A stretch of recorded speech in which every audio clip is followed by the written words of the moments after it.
이전 그리스도 안에 거하라를 주제로 한 영상을 마치면서 말씀드린 대로 오늘은 고린도서를 중심으로 나누려고 합니다.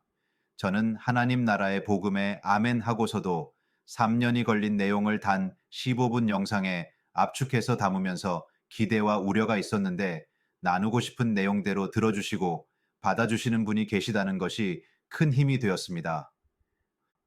제가 영상으로 복음을 나누라는 마음에 순종한 지 아직 한 달도 되지 않아서 업로드된 영상을 다시 보면 좀 더 잘 전하고 설명할 수 있었을 부분에 대한 아쉬움이 생기곤 합니다.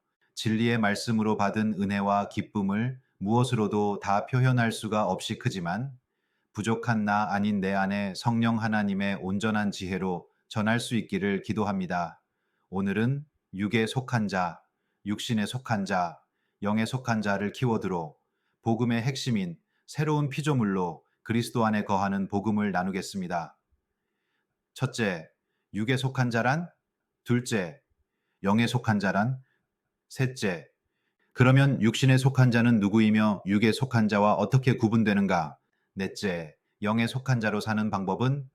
이 세 가지 구분된 사람에 대하여 많이 들어봤지만 사실 그 차이가 헷갈리기 쉽습니다. 저는 육에 속한 자와 육신에 속한 자가 같은 것인 줄 착각했었습니다. 오늘 그 차이를 정확히 정리하고 모두 영에 속한 자로 하나님을 기쁘시게 하며 살 것을 축복합니다. 첫째, 육에 속한 자란 고린도전서 2장 14절 육에 속한 사람은 하나님의 성령의 일을 받지 아니하나니 성령이 없는 사람, 즉 예수님을 믿기 전의 상태의 사람입니다. 모든 진리의 시작인 성령이 없으니 자신의 힘과 노력으로만 살아갑니다. 하나님의 뜻을 이해할 수도 받아들일 수도 없습니다. 이전 영상에 정리한 대로 성령이 없는 자를 죄인이라고 성경은 정의합니다. 아담의 범죄 이후 모든 사람은 성령을 잃고 태어나게 되었습니다. 그러므로 모든 사람은 기본적으로 육에 속한 자로 태어나며 오직 예수 그리스도를 믿을 때에만 새로운 피조물이 될 수 있습니다. 영어 표현이 훨씬 직관적인데 nature man, 즉 자연인입니다. 자연적으로 태어난 모든 사람을 뜻합니다. 둘째, 영에 속한 자란 고린도후서 5장 17절 그런즉 누구든지 그리스도 안에 있으면 새로운 피조물이라 믿고 거듭난 사람의 생명입니다. 성령이 내 안에 거하시는 사람입니다. 이전 육신의 생각, 지식, 감정 아닌 성령의 생각을 따라 사는 사람입니다. 거듭나면 사람의 영이 완전히 새롭게 회복됩니다. 하나님과 연결되고 더 이상 옛사람, 죄인이 아니라 새로운 피조물이 됩니다. 새로워진 영은 창조 때 아담과 같고 이 땅에 오셨던 예수님의 영과 같습니다. 네, 거듭난 자의 영은 성령 즉 하나님의 영으로 완전한 것입니다. 잠시만 주제를 살짝 벗어나서 꼭 참고하셔야 할 것에 대하여 나눕니다. 영에 속한 자로 살아야 함은 모든 크리스천들이 잘 알고 있는 진리입니다. 영 스피릿과 혼 소울은 구분되는 것인데 성경의 중국과 한국 번역에서만 영혼이라는 단어를 사용하여 특히 중국 한국 성경 번역을 읽으시는 분들께 영과 혼에 대한 혼란이 많습니다. 하나님은 영이시니 이것은 너무 중요한 주제로 별도 영상으로 정리하겠습니다. 제 개인적으로 영혼 몸에 대한 성경적 이해는 이전의 많은 혼란들을 정리하게 되는 가장 중요한 기반이 되었습니다. 그럼 다시 본론으로 돌아가서 이어가겠습니다. 셋째, 육신에 속한 자란 거듭나서 영에 속한 완전한 생명만 있으면 좋겠는데 육신에 속한 자가 될 수 있습니다. 변한 것이 아니고 새로운 피조물 되었는데 마치 이전 생명도 있는 것처럼 속아 넘어가기 쉽습니다. 저는 이전에 육에 속한 자와 구분이 안 되어서 가장 혼란스러웠던 것입니다. 로마서 8장 6절 육신의 생각은 사망이요 영의 생각은 생명과 평안이니라. 육신에 속한 자는 거듭났지만 영 아닌 육신의 생각을 따르는 사람입니다. 감정, 정욕, 세상의 가치관을 따르는 사람입니다. 이미 내 안에 임한 성령의 인도를 받지 못하고 자신의 힘으로 사는 사람입니다. 믿지 않는 자와 구별되어 보이지 않지만 본질적으로는 거듭난 자입니다. 거듭났는데도 육신에 속해 살 수 있다고? 네, 거듭난 자도 죄를 짓는 이유이며 사탄이 가장 간교하게 속이고 있는 부분입니다. 믿고 거듭남은 구원에 있어서 가장 중요한 것입니다. 하지만 성경은 거듭난 후에도 육신을 따를 수 있다고 경고합니다. 거듭났다고 해서 자동으로 영적인 삶을 사는 것이 아니라 다시 거듭난 자의 믿음이 필요합니다. 이전 영상에 설명드린 두 번째 믿음, 즉 새로운 피조물 안에 있는 그리스도의 믿음입니다. 성경은 사실 아주 많은 말씀들을 통하여 이미 믿고 거듭난 자들에게 반드시 육신 아닌 영을 따르라 강조합니다.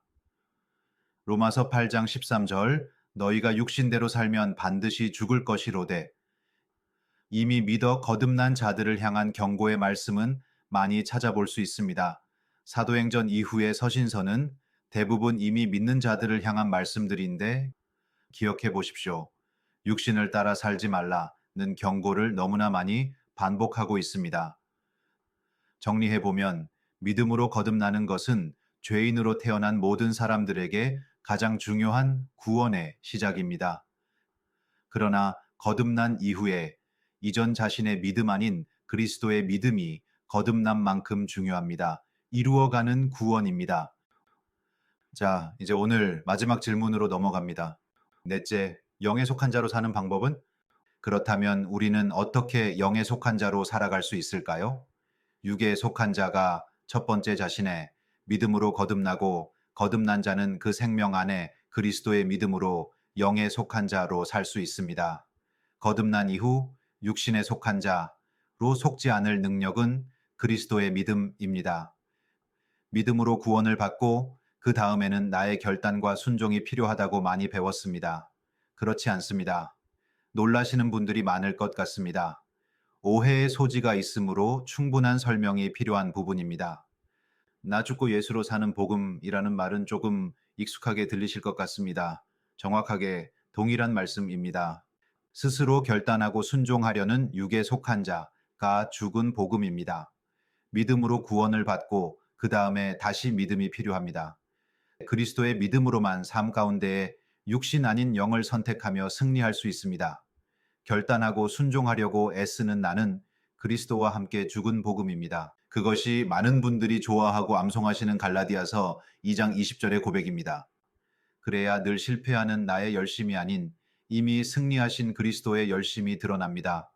성령의 열매로 풍성한 자로 살아갑니다.